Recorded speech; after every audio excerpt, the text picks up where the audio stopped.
Ask him how much he wants. Well, it's time for us to get started with our afternoon session now. And our first speaker is Professor Bruce Gates from the University of California at Davis, talking on iridium carbonyl clusters on supports. Thank you, George and Bert. My pleasure to be here to join in honoring Bob Eichens. Maybe some of you don't know it, but for a short time Bob was a colleague of mine at University of Delaware, too short a time. And I would say the influences that everybody's talked about, I could be hardly more than an echo, but maybe I should just mention that when I started an academic career as a chemical engineer at the end of the 1960s, it was so obvious that infrared was the most useful tool for catalyst characterization. That is the first instrument that I got, and I never stopped using the technique. And it certainly helped us to find directions for a lot of the research that we're doing. And if you just look at this structure as an example and think about infrared spectroscopy, you can see the fascination with it, the simple symmetrical tetrahedron of 4 iridium atoms. This is a compound called a metal carbonyl cluster. The infrared signatures on the bottom, very simple structure. And you heard a little bit about this kind of compound in Norman Shepard's comments earlier in this symposium when he pointed out that because we know crystal structures of these kinds of compounds, we can be quite sure about structure, and we can look at the vibrational spectra, and using those spectra we can interpret much better what the spectra of surfaces mean. Well, we're fascinated with this kind of material because metal clusters, not just organometallic clusters like these, but metal clusters in industrial catalysts pose interesting structural and catalytic challenges. So if we look at a generalization about how one can talk about supported metal catalysts as of the mid-80s, a la Boudard, what you see is what's up there. And the largest particles of metal act like large rocks or something, and they're not really unique in terms of their structures or properties. The structures in what I'll call an intermediate size range, of bigger than about 10 angstroms, smaller than about 50, are the ones that have drawn the most research attention. It's samples with that kind of supported particles that have shown size effects that are sometimes quite dramatic and led to concepts like structure sensitivity and catalysis. And a lot of industrial catalysts consist of supported particles in that size range. But what has been a near void is what's at the bottom of that list, and that's what I'll call supported metal clusters, clusters smaller than about 10 angstroms in size. And there isn't very much in the literature about these because they're hard to make, and they're hard to characterize because they're so small. And part of the characterization challenge with this whole class of catalysts, and many, is that they're structurally non-uniform inherently. So one of the things that was recognized in Boudard's review, which I put up there, is that one thinks about a connection between these supported clusters and molecular metal clusters like that iridium-4 carbonyl that I just showed. Well, that's the theme of the research that we've been doing. And what we're trying to do is to find ways to connect up in terms of preparation, in terms of properties, supported metal clusters of the kinds used in catalysis and molecular, structurally definable molecular metal clusters. And I say used in catalysis, and I can talk about an industrial example now. Clusters of platinum that are on average only 5 or 6 atoms in size in the pores of zeolite L are industrial catalysts now. They're very selective catalysts for aromatization, for converting, for example, normal hexane into benzene. So this whole area is of much more than academic interest, and there are lots of possibilities for doing structure and characterization. So the infrared theme will come up over and over here. Well, let's talk about the samples that we're interested in. It's a family of samples, iridium clusters, carbonyls and not, on supports. You see them listed here. One way to make them and I'll illustrate this, is just to take the precursor compound that I showed you and adsorb it on a support. And we'll talk about magnesium oxide most. And there are other ways we can make that cluster in situ on a surface as well. Okay, now how do we follow what's going on surfaces of supports when the supported species are these clusters? Well, the infrared signatures of the metal carbonyls obviously say that's going to be the straightforward characterization method. And it is. It's always the first method we use. And often it tells us a lot about what's going on. But you will see that it's not going to be sufficient information, so we use some of these other techniques as well. Now let's talk about one example of what goes on during adsorption of our precursor IR4CO12, which is quite a stable compound. What happens when it gets chemisorbed on powder magnesium oxide? And this is partially dehydroxylated magnesium oxide treated at, say, 400 degrees centigrade. Well, the first thing I have to tell you is that the adsorption takes place from solution, that the precursor cluster carbonyl has a very low solubility in, say, pentane or hexane. So what we do is make a slurry with the support, with the crystalline IR4CO12, and with the pentane. And there's a slow dissolution and then adsorption of the iridium carbonyl onto the support. And we can characterize that with infrared spectroscopy. What we see is that, and I won't show you a lot of spectra, but the hydroxyl bands on the magnesia decline in intensity, indicating that they're reacting. Carbonate bands pop up on the surface, basic surface. You can easily find carbonates on magnesium oxide just from CO2 in the atmosphere. We see them grow in, so these results suggest the hydroxyl groups react during the adsorption and carbonate forms. And then the infrared signature of the adsorbed species is similar to that of this carbonyl cluster anion, which now has a hydride ligand in it and one fewer carbonyl ligands than we started with. Now, I'm being cagey using the word indicative of. The spectrum's not identical to that of that anion in solution, and there's some subtle points. It's something I won't go into unless you ask. Okay, so what we postulate for the surface chemistry on the basis of these infrared results is what you see up here. It's a reaction of the hydroxyl groups on the surface with the neutral carbonyl cluster to make the anion and to make carbonate. And the hydrogen that goes onto the cluster frame as a hydride ligand comes from a hydroxyl group at the surface. Now it turns out that the solution chemistry of iridium carbonyls in basic solutions is the same. There's a clear and straightforward analogy here. So that you might say that's not a surprising result. It's a reassuring confirmation, I think, that we're on the right track with the chemistry.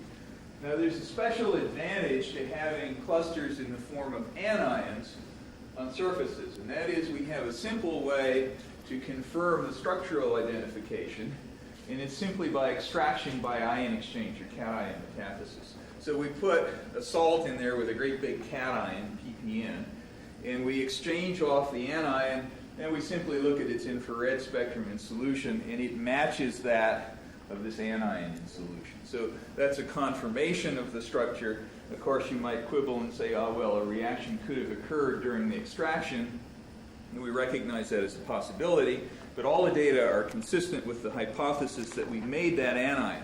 Now, we've done further characterization to try to confirm that, and that takes us into the realm of XAF spectroscopy.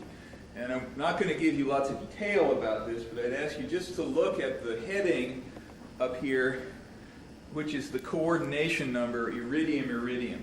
So that tells you, on average for these samples, how many near-neighbor iridiums there are around an iridium absorber in the X-ray absorption experiment. So for IR4CO12 in the crystalline state, which is the first sample listed up there, we get values that match the crystallographic values, as they should. So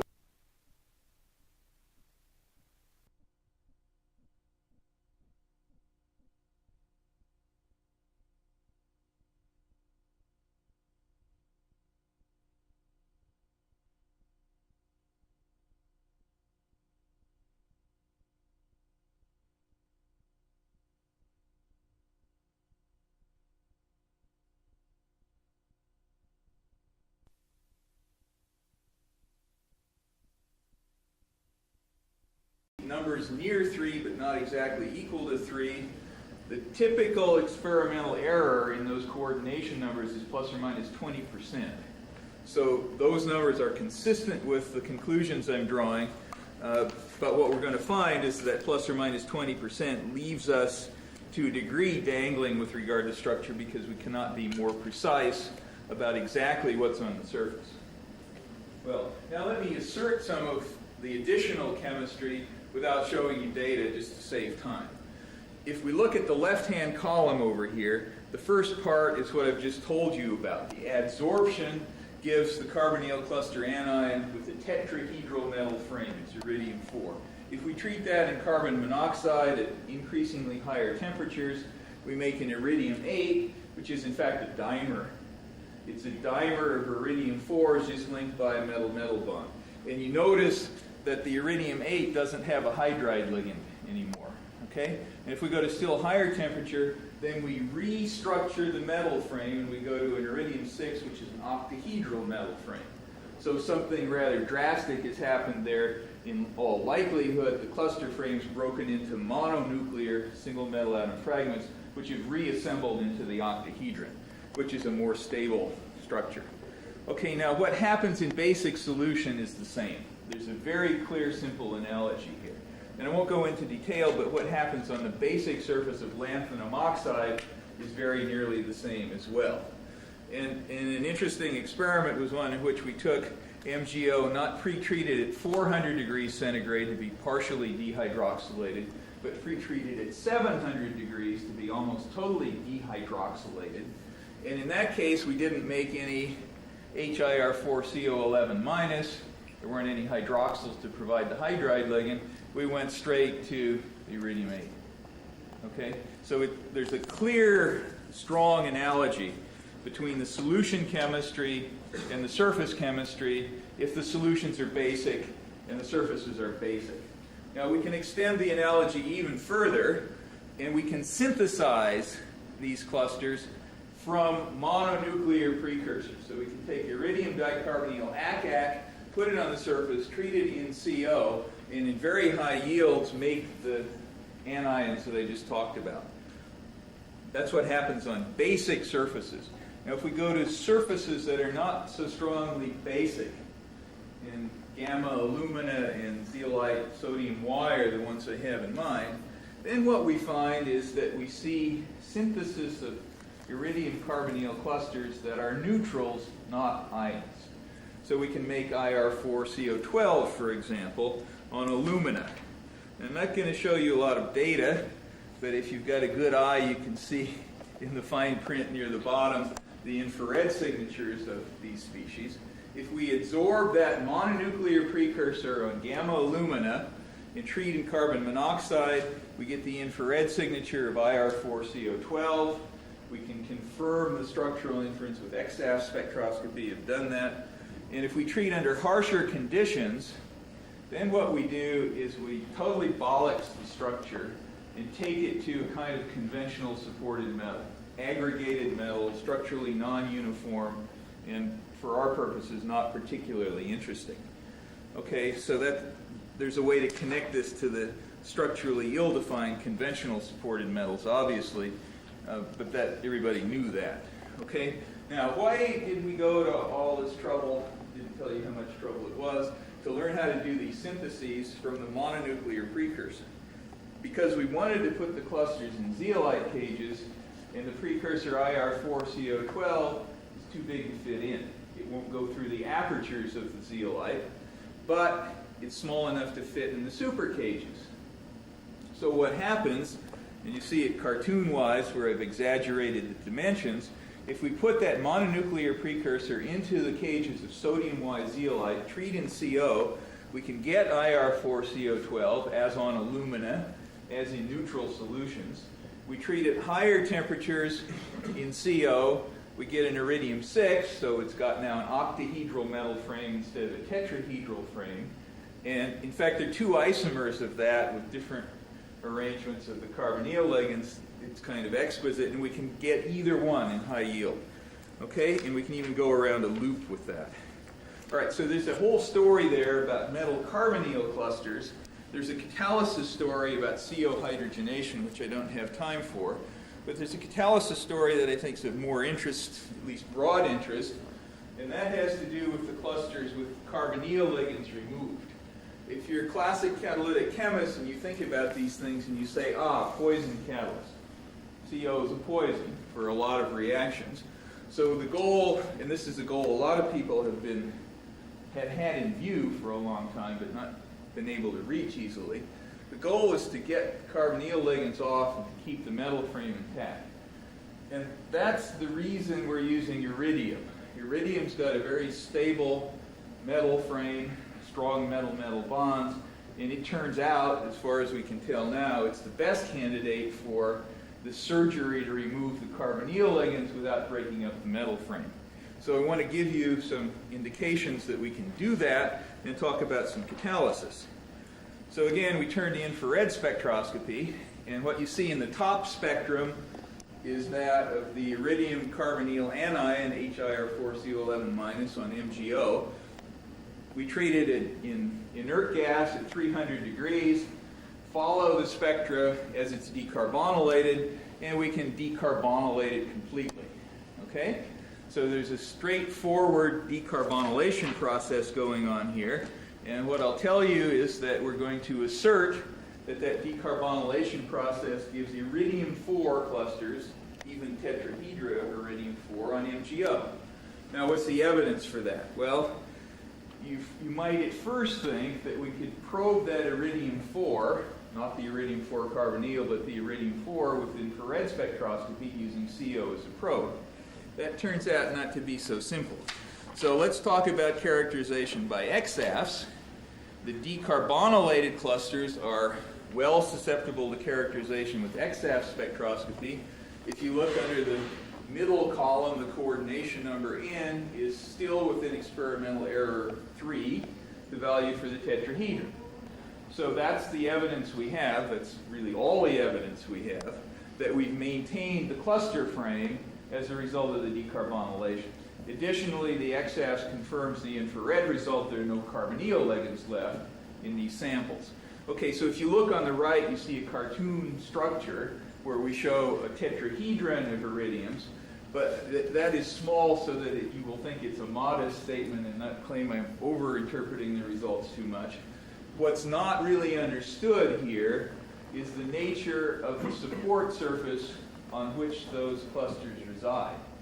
And we've shown it as the predominant face on MgO powder, the square face, but I would say we surely don't believe now that it's likely that these structures exist on that face. They're probably on defects, and that's another story that I won't talk about unless you ask me specifically about it. Okay, now, without showing you data, I will assert that we can do the analogous experiments with the iridium-6 carbonyl anion.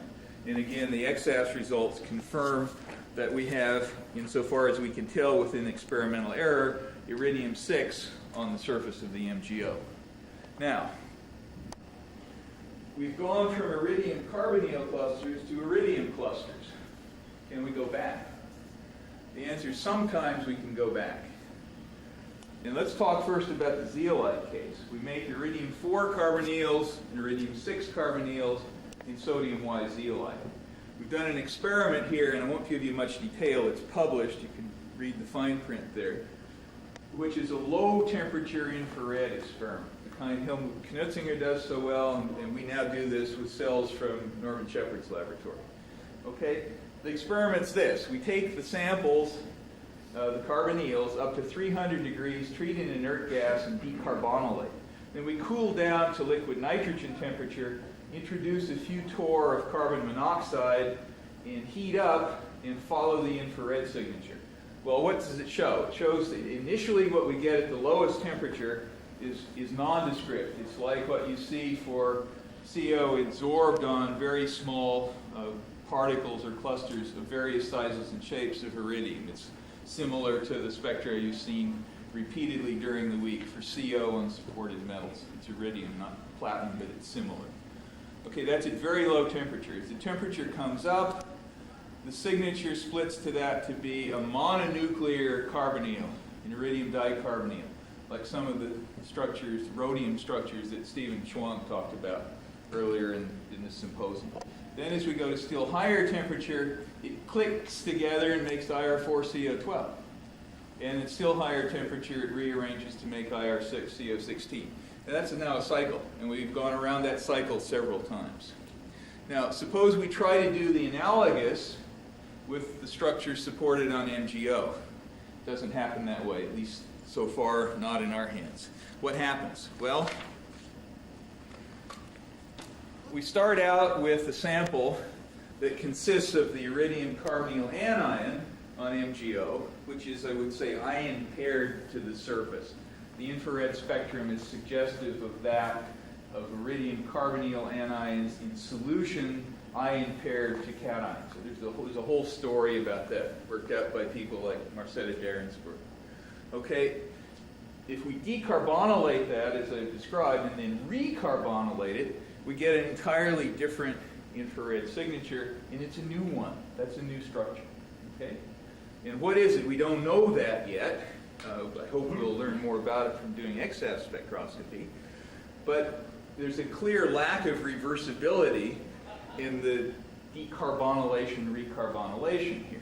So I look at results like this, and you may be thinking what I was thinking, and I speak to the student in the laboratory and say, well, now decarbonylate it again and recarbonylate it again. And he comes back to me and says, I can't do that. It turns out that the CO is so strongly bonded in this second structure that it has to go to some extreme temperature, I won't remember what it is, to remove the CO, and it bolloxes the structure. Apparently causes aggregation of the metal. I'm speculating about that. So it's not reversible. And so what we see here is that in contrast to what is the operating assumption when we do chemisorption of CO in a classic supported metal, that it's all reversible, here it's not. CO is not an innocent adsorbate. It's changing things, doing chemistry. Okay, and we're following that chemistry and understanding a good bit of it as a result of doing these techniques. Now, we've also done chemisorption, and I won't take time to go into much detail about this, but if we just do classic chemisorption on supported platinum, highly dispersed, we get everything consistent with the assumed one-to-one stoichiometry, say hydrogen to metal.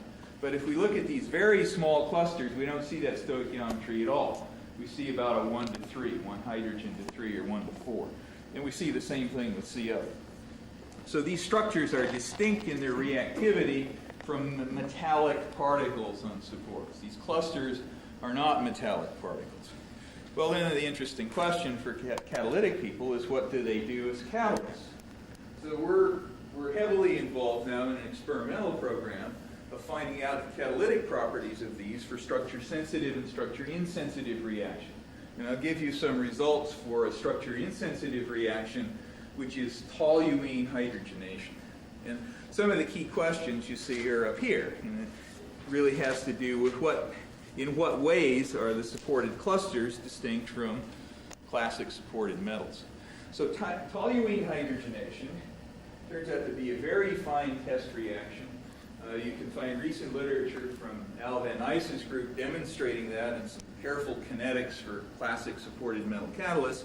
What we see in the flow reactor experiment is, after a short break-in, the catalysts become quite stable. We can run at temperatures between about 60 and 100 degrees centigrade in atmospheric pressure and find that stability. And we can do things like change the inverse space velocity or contact time, measure the conversion, find well-behaved differential conversion plots. The slope of that plot's the rate of reaction from which we get the turnover frequency. We calculate the turnover frequency by assuming a dispersion of 1, which we know from the structural data. And here are catalytic results. Now let's look at these in a little bit of detail before I get kicked off the platform here. At the top, the iridium carbonyl cluster anion is catalytically dead. It won't surprise anybody. It's saturated with ligands, and CO's like a poison. Okay, when we remove the carbonyl ligands, we see catalytic activity. Look at the second two entries. The iridium-4 on mag oxide and on alumina have virtually the same activity, negligible support effect. The iridium-6 on mag oxide and in sodium Y-zeolite have virtually the same activity, negligible support effect. But those activities are different from each other, and that of the iridium-6 is actually less than that of the iridium-4. How do those activities compare with those of classic supported metals wherein we have metallic particles on the support? Well, I'll show you results for platinum because it gives a basis for comparison with the literature, the Van Nuys data. We reproduce those, and you see the classic catalyst is 2 orders of magnitude more active than the supported cluster. The clusters are distinct, they're catalytically distinct. And a consequence of that is this concept of structure insensitivity, which has done so much to allow us to bring together lots of results in the literature of supported metal catalysis. That's at its limit. When we go to clusters that are smaller than something like 10 angstroms, we can't be very precise about that yet, they don't act like they're metallic anymore. The concept of structure insensitivity, I would then infer, only pertains to metallic structures, and these clusters are different. They're unique catalytically. They're not better yet, but we'll see if we can find a reaction for what they are. Now, I've asserted that the catalyst had the structure of iridium-4 or iridium-6. How do we know that? Well, we take the used catalyst, do the synchrotron, and do XAF spectroscopy, and we get results confirming, there's the 3, that there's no substantial change in the metal frame of the iridium-4 or the iridium-6. That number is the 4, the value for the iridium-6 octahedron within experimental error. So these are stable catalysts. The catalytic performance showed that. The XAFs confirms that. Now let's get back to infrared, and I will finish up almost on time. Of course, we're tempted to do in situ infrared. We haven't done that yet, but we've taken the first step towards that. And that is, we've treated a set of supported iridium-4 carbonyl anions of mag oxide at a series of temperatures to remove increasing fractions of the carbonyl ligands. Okay? And you saw a spectra as we decarbonylated that. It goes in a straightforward way. We've approximated the degree of decarbonylation from the band intensities in the infrared. I don't have the data to show you. And then we've measured the catalytic activity, and it increases monotonically with increasing decarbonylation of the clusters. It's all consistent with the hypothesis that the clusters themselves are doing the catalysis, and the partially decarbonylated ones are partially active. Okay, so what do we conclude from all this? Well, we have a whole family of iridium carbonyls on surfaces. The chemistry is strongly analogous to that in solutions. So we've taken organometallic chemistry from solutions to surfaces. We can decarbonylate the iridium carbonyls intact. We can keep the metal frames. And that is a new class of catalyst. And we're starting to measure the catalytic properties. And the important result for toluene hydrogenation, we've done it also for cyclohexene hydrogenation, is that these are active catalysts. They do the same reactions that metallic surfaces do. They do them slowly. The activities are markedly lower than those of the classical catalysts. So what we're dealing with here is catalysts that have new properties that suggest limitations of the classic concepts in catalysis and lead us to be hopeful that we might be seeing kinds of catalytic properties that will be new and surprising and even useful. So I've finished by saying thank you to all these people and hoping I'm virtually on time. Thank you. Virtually. We'll allow a quick question. Richard?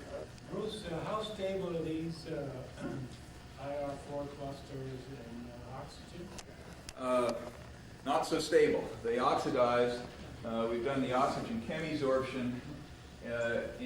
And the result of that is quite intriguing. It looks like they go to maybe a stoichiometric oxide. So they get oxidized totally. And doing the experiments requires that we handle everything as air Then sensitive. when you reduce it, you don't get your cluster back. That's right. I'll allow Norman, and then that's it, I'm afraid. Bruce, I imagine you've thought of using Raman Spectroscopy for checking on your IR4 and IR6 clusters. Yeah. You're right. We've tried it. We have not got good spectra. We've tried this with Helmut Knitzinger. We've not got good spectra. We have done the iridium carbonyls, and we got good spectra. We published that, and we saw the metal-metal vibrations. So we're a step away from what you're thinking. Did you try near-infrared FT, Raman? Much better for colored compound. It's a good idea. We're going to do that. We haven't done it yet. Yeah.